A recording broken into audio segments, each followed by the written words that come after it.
আজকে আমরা যে গল্পটা শুনব সেটা কিন্তু শুধু একটা গল্প না, এটা আমাদের ভ্রাতৃত্ব, একতা আর জানেন তো আমাদের প্রত্যেকের মধ্যে যে আলাদা আলাদা গুণ আছে সেই ভিন্নতার শক্তিকে মনে করিয়ে দেবে।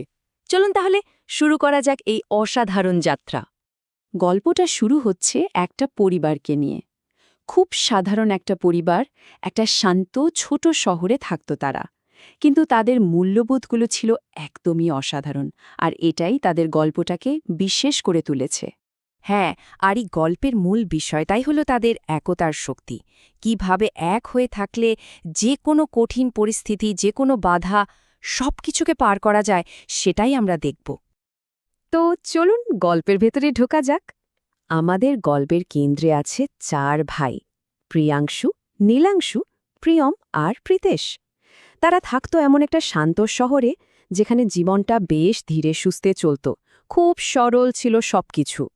আর মজার ব্যাপারটা কি জানেন, এই 4 ভাইয়ের কেউই কিন্তু একরকম ছিল না, প্রত্যেকে ছিল একেবারে আলাদা। যেমন ধরুন বড় ভাই প্রিয়াংশু, সে ছিল খুব দায়িত্বশীল, মানে একদম লিডার টাইপের। তারপর নীলাংশু, তার জগৎ ছিল শিল্প আর সৃজনশীলতা নিয়ে। প্রিয়ম ছিল খুব চিন্তাশীল আর মেধাবী। আর সবার ছোট প্রীতেশ, সে ছিল একেবারে শক্তিতে ভরপুর, খুব সাহসী। তাদের এই ভিন্নতাই কিন্তু ছিল তাদের সম্পর্কের আসল সৌন্দর্য। তাদের ছোটবেলাটা ছিল হাসি খুশিতে ভরা, একসঙ্গে কাটানো হাজারো মুহূর্তে রঙিন। ভাবুন তো, একসাথে খেলা, একসাথে পড়া আর রাতের বেলা খোলা আকাশের নিচে বসে ভবিষ্যতের কত না রঙিন স্বপ্ন দেখা। ঠিক এমনই ছিল তাদের শৈশব। আর ছোটবেলা থেকেই তাদের বাবা মা একটা খুব জরুরি শিক্ষা দিয়েছিলেন। কি সেটা? যে পরিবার মানেই হল একে অপরের পাশে সব সময় থাকা, যাই হোক না কেন। আর এই বিশ্বাসটাই ছিল তাদের ভাইদের সম্পর্কের মূল ভিত্তি। আর এই শিক্ষার উপর ভিত্তি করেই তারা নিজেদের মধ্যে একটা প্রতিজ্ঞা করেছিল যে আমরা জীবনে যাই হই না কেন, আমরা একে অপরের শক্তি হয়ে থাকব। এই কথাটা, এই একটা লাইনে ছিল তাদের বন্ধনের মূল মন্ত্র। তাদের স্বপ্ন হয়তো আলাদা ছিল, কিন্তু পথ চলার শক্তিটা ছিল একটাই। তো সময় তো আর থেমে থাকে না। দেখতে দেখতে তারা বড় হতে লাগল, কৈশোরে পা রাখল, আর স্কুলে তাদের প্রত্যেকের ভেতরের যে সুপ্ত প্রতিভাগুলো ছিল সেগুলো যেন ডানা মেলতে শুরু করল। কেমন করে? ধরো নীলাংশুর গান শুনে সবাই মুগ্ধ হয়ে যেত, ওদিকে প্রিয়ম পড়াশোনায় এত ভালো ছিল যে পরীক্ষায় প্রথম হতো, আর প্রীতেশ সে তো খেলাধুলায় চ্যাম্পিয়ন। আর এই সবাইকে এক সুতোয় বেঁধে রাখত কে? বড় ভাই প্রিয়াংশু। তার নেতৃত্ব দিয়ে সে সবাইকে এগিয়ে নিয়ে যেত। সবকিছু ঠিকঠাকই চলছিল, কিন্তু সমস্যাটা শুরু হলো তখন যখন বাইরের লোকজন তাদের মধ্যে তুলনা টানা শুরু করল। এই তুলনাগুলোই তাদের মনে একটা ছোট্ট প্রশ্ন ঢুকিয়ে দিল, আমি কি যথেষ্ট ভালো?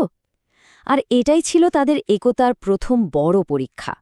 আর এই ছোট্ট একটা প্রশ্ন, আমি কি যথেষ্ট ভালো, এটাই তাদের মধ্যে কেমন যেন একটা অদৃশ্য দেয়াল তুলে দিল। বাইরের লোকের এই তুলনা তাদের সেই নিখুঁত সম্পর্কে প্রথমবারের মতো একটা সূক্ষ্ম ফাটল ধরালো।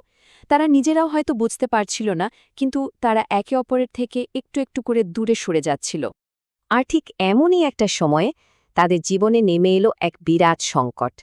এমন একটা পরিস্থিতি যা তাদের ছোটবেলার প্রতিজ্ঞা আর সম্পর্কের গভীরতাকে কঠিন পরীক্ষার মুখে ফেলে দিল।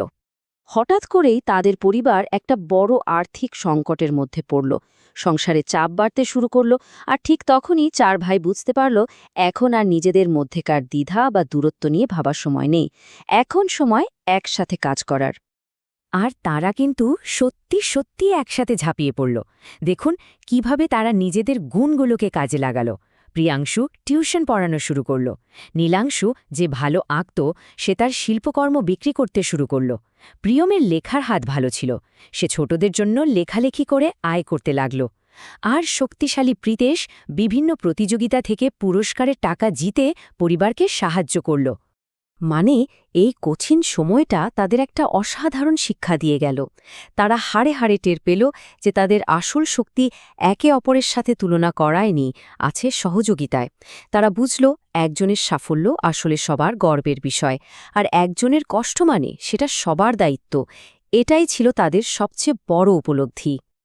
আর এই উপলব্ধিটাই তাদের সম্পর্ককে আগের চেয়েও অনেক বেশি মজবুত করে দিল। এখান থেকেই তাদের জীবনের এক নতুন অধ্যায় শুরু হল, সাফল্যের এক নতুন সুর বেজে উঠল তাদের জীবনে।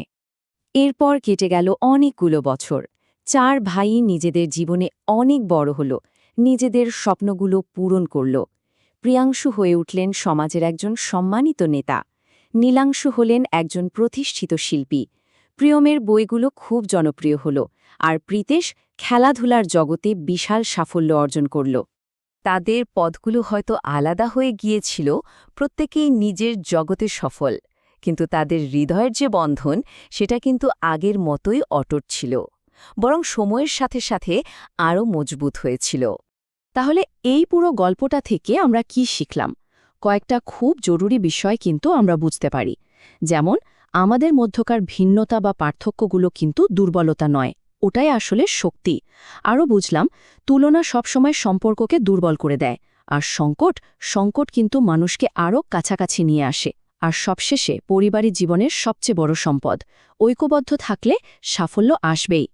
শেষ পর্যন্ত প্রিয়াংশু, নীলাংশু, প্রিয়াম আর প্রীতেশের গল্পটা আমাদের একটা কথাই বারবার মনে করিয়ে দেয়। স্বপ্ন সবার আলাদা হতেই পারে, কিন্তু হৃদয়ের মিল থাকলে, একতা থাকলে জীবনের যে কোনো ঝড়, যে কোনো কঠিন পরিস্থিতি মোকাবেলা করা অনেক সহজ হয়ে যায়।